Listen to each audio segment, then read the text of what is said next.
Assalamualaikum dan selamat sejahtera. Saya Dr. Hanif Osman mengucapkan selamat datang kepada semua pelajar ke sesi penerangan proforma kursus Kalkulus Vektor.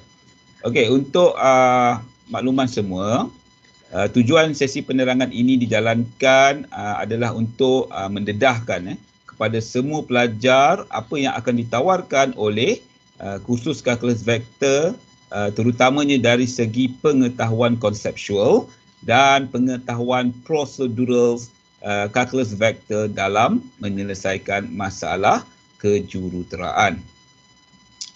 Okey, penerangan saya pada hari ini akan dimulakan dengan memberi maklumat asas kursus, diikuti dengan sinopsis kursus, kemudiannya tentang syarat asas, keperluan kursus dan bahan rujukan. Seterusnya saya akan menerangkan tentang hasil pembelajaran kursus dan juga rancangan pengajaran sebelum diakhiri dengan pelan pentaksiran. Okey, untuk makluman semua, kursus Kalkulus Vektor merupakan satu daripada 3 kursus matematik kejuruteraan yang wajib diambil oleh semua pelajar prasiswaza program kejuruteraan. Okey, kursus Kalkulus Vektor dengan kod kursus KQ 1123 menawarkan 3 jam kredit kepada pelajar yang berjaya mengikuti dan juga lulus kursus ini.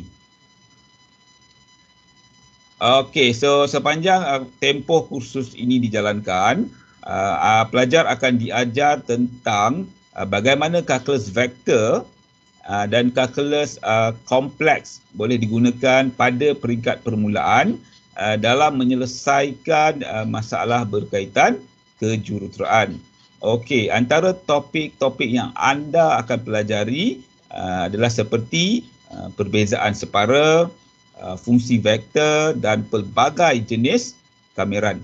Okey, terdapat 3 teorem matematik yang penting yang pelajar perlu kuasai dalam pembelajaran kursus kalkulus vektor, iaitu yang pertama teorem Green, teorem Stokes dan juga teorem Gauss.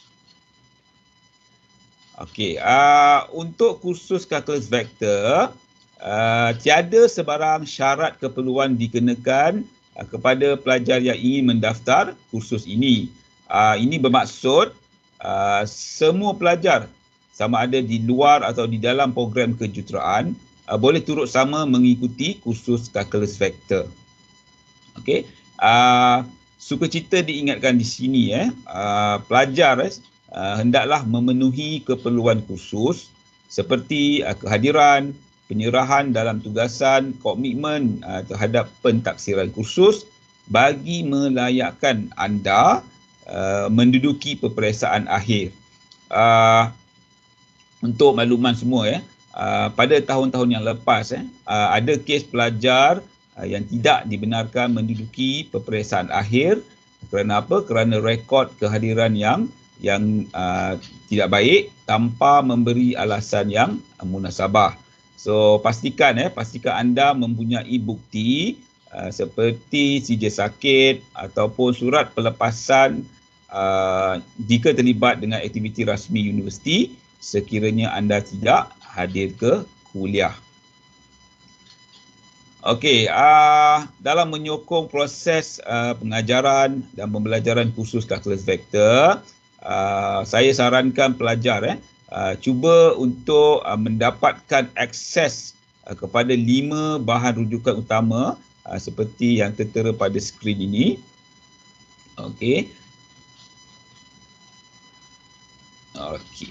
Untuk kursus kalkulus vektor terdapat 5 hasil pembelajaran kursus atau singkatannya HPK yang telah ditetapkan pada peringkat awal. Okey, seperti yang dapat dilihat pada skrin ini.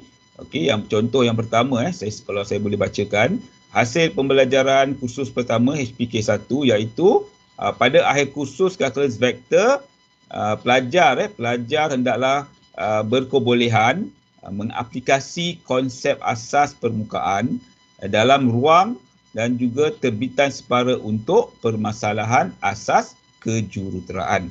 Okey. HPK yang kedua, berkebolehan menggunakan konsep fungsi vektor, medan vektor, medan skala, keceruman, kecapahan dan keikalan untuk masalah asas kejuruteraan. Okey. So HPK 3, 4 dan 5 pelajar boleh baca sendiri daripada skrin ini. Okey. Okey, seterusnya berkaitan dengan rancangan pembelajaran khusus. Okey, bagi memastikan pelajar dapat menikmati proses pembelajaran yang bermakna sepanjang kursus kalkulus vektor. Okey, topik-topik kalkulus vektor bagi setiap hasil pembelajaran khusus telah dipetakan dengan yang pertama, kaedah pengajaran dan pembelajaran yang sesuai, kaedah pentaksiran yang adil dan boleh dipercayai, dan turut disulami dengan aktiviti pembelajaran yang menyeronokkan sepadan dengan jumlah jam pembelajaran yang telah ditetapkan. Okey, so secara umum kaedah pengajaran dan pembelajaran seperti flip classroom, kuliah segerak dalam talian sama ada menggunakan Microsoft Teams atau aplikasi Zoom, pembelajaran berasaskan tugas yang berunsurkan masalah kejuruteraan, tutoran akan digunakan untuk sesi PDP iaitu pengajaran dan pembelajaran yang berkaitan dengan HPK 1, HPK 2, HPK 3 dan juga HPK 4. Okey, untuk HPK 5, hasil pembelajaran khusus yang kelima, terdapat sedikit perbezaan pada rancangan pembelajaran khusus jika dibandingkan dengan 4 HPK yang awal.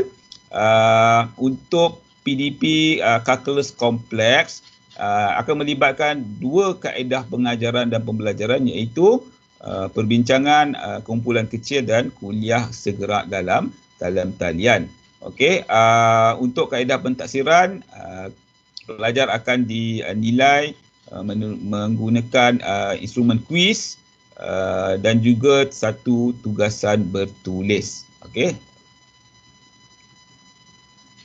Okey, alright. So kita telah sampai kepada item yang terakhir dalam proforma kursus iaitu pelan pentaksiran kursus. Okey, secara umum pelan pentaksiran kursus ni memerihalkan tahap taksonomi Bloom, peringkat hasil pembelajaran program HPP, jenis kursus sama ada pemboleh ubah atau penentu, kaedah penyampaian, kaedah pentaksiran serta peratusan markah dan juga jumlah jam pembelajaran pelajar atau singkatannya SLT untuk setiap HPK yang ditetapkan. Okey, apa itu SLT? Okey, SLT ialah pengukuran secara kuantitatif. Okey, kesemua aktiviti pembelajaran bagi mencapai hasil pembelajaran yang ditetapkan. Okey. Alright, so sebagai contoh kalau kita lihat untuk HPK 1, untuk HPK 1 aras pengetahuan kognitif tertinggi ditetapkan pada C3 iaitu aplikasi, dan HPK 1 dipetakan pada hasil pembelajaran program yang pertama iaitu merujuk kepada ilmu kejuruteraan. Kaedah penyampaian yang dirancang untuk topik-topik kalkulus vektor di bawah HPK 1 adalah kuliah dalam talian, aktiviti dalam talian dan juga tutoran. Okey, untuk pencapaian pelajar ataupun penilaian pelajar untuk HPK 1, pelajar akan dinilai menerusi kuis, tutoran, pembentangan berkumpulan dan juga ujian. Okey. So peratusan bagi setiap kaedah pentaksiran adalah seperti di dalam jadual ini. Yang mana jika kita lihat peratusan penilaian tertinggi adalah 10% iaitu di bawah instrumen ujian. Okey, mungkin ada yang tertanya-tanya bagaimana peratusan markah ini diagihkan kepada instrumen pentaksiran. Okey, so apa yang saya boleh kongsikan di sini okey, secara ringkas pemberat penilaian bagi setiap kaedah penilaian adalah berkadaran dengan berkadaran secara langsung dengan jumlah jam aktiviti pembelajaran untuk satu-satu kaedah penilaian.